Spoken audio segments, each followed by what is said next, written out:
1, 2, 3, 4, probando. Esta es la segunda parte.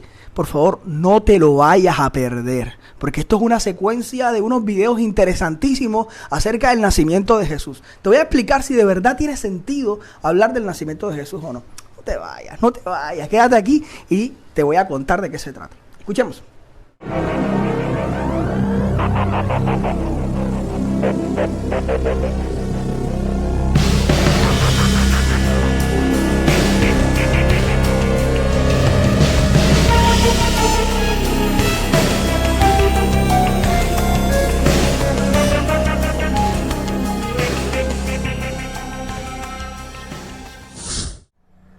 Ahora aparecen en la escena unos magos del oriente, que no eran reyes, no eran tres, ni verdaderamente magos, tal y como podríamos entender esa expresión de magos, sino que eran sabios, astrólogos, expertos que habían estudiado el mesianismo judío que se desarrolló también en Babilonia, posiblemente en tiempos del cautiverio.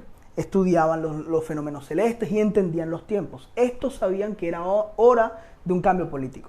Por eso buscaban al nuevo rey. Sin embargo, es sumamente interesante que personas extrañas al pueblo y a su religiosidad popular, extranjeros por cierto, supieran sobre las señales que marcaban ese cambio.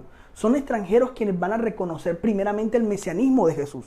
No son los mismos del Sanedrín, no son los escribas, no, que indagaban el mensaje de Miqueas. No es el rey quien reconoce a Jesús como una amenaza en vez de una oportunidad para deshacerse de la ocupación romana. No, son los extranjeros quienes viajan a honrar al recién nacido. Y es que así pasa. La iglesia muchas veces no reconoce, digamos, en el extranjero la fe que ella misma debería tener. Muchas veces es la iglesia quien desecha a los de afuera. Ven el otro, en el diferente, ideas equívocas. Busca en la Biblia, sabe que posiblemente es cierto, pero como no es su fe, los margina. Los extranjeros, desde su ciencia, desde su creencia, reconocieron a Jesús. Nosotros vamos a la Biblia y algunas veces desconocemos no solo la manifestación de Jesús en el otro, sino la alegría por compartir a ese Jesús. No es posible que sigamos produciendo miedo en vez de esperanza como los magos, o alegría como los pastores, sino que por el contrario sigamos dudando del otro por el simple hecho de que no está dentro de nuestros círculos religiosos. Es triste saber que la iglesia ocupa la posición de Herodes en vez de los extranjeros. Sí, si no me reconoce a mí, o sea, a mi fe, entonces no es verídica su búsqueda. Si no soy yo a quien vienen a honrar, debe ser en vano la salida de su tierra. Así es Herodes. Y deberíamos desear la fe de esos magos en vez de imitar, muchas veces como la iglesia, la expectación y la fe de los principales líderes de la fe judía. Y sí, la esperanza de Belén había salido de ella misma, de las minorías, de los marginados, de los migrantes que vieron en el niño un futuro Mesías, rey y sacerdote el mismo día de su nacimiento. El niño que nació para gobernar fue homenajeado por los de afuera, por los menospreciados de su tiempo, no por los de adentro. Parece que la esperanza de nuestros países no viene de los altos cargos, viene del mismo pueblo, de la misma gente que ha sufrido año tras año el olvido de quienes gobiernan para los mismos que les rodean en el poder. La salvación viene de una infancia cuidada tiernamente, protegida, alimentada y educada por quienes le rodean. Ese es realmente el sentido de que Jesús naciera.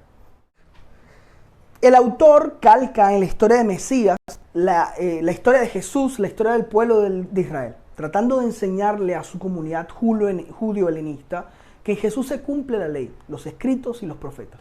El poder de turno lo persigue para que desaparezca, como en Egipto. Le toca emigrar a Egipto, como Moisés. Luego es reconocido por sabios como Salomón, con la reina extranjera. Es decir, en Jesús se cumple el propósito mesiánico.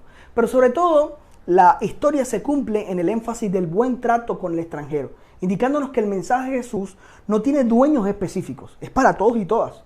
Y debe ser celebrado por aquellos que han sido tenidos como tan pocos en nuestros contextos, por el pobre, por el extranjero, por el pagano y por la infancia que muere a manos de gobiernos injustos. Es curioso que Jesús, hasta antes de nacer, incluye en su en su proyecto al extranjero, al pagano, al inmigrante. Los magos del Oriente fueron los primeros que cruzaron las fronteras en búsqueda de respuestas o esperanzas. Y sí, la encontraron en las puertas abiertas de la humilde familia del carpintero, que ese día recibía la vida de un niño como regalo. Niño que los llevaría a migrar hacia Egipto como refugiados. Jesús acoge a los extranjeros en su humilde pesebre y luego se convierte en migrante cuando huye a Egipto a causa de la violencia. Se desplaza sufriendo la calamidad de vivir en tierras que no son las propias para luego salir de Egipto. como el pueblo de Israel lo hizo al romper las cadenas de su esclavitud. Jesús una vez extiende sus brazos a paganos y extranjeros, luego se convierte en uno, pues parece que la salvación y la esperanza llega entre migraciones.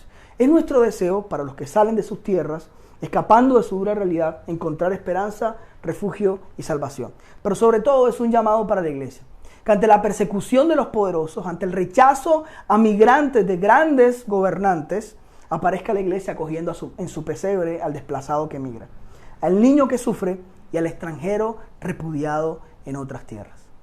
Perspectivas de la fe.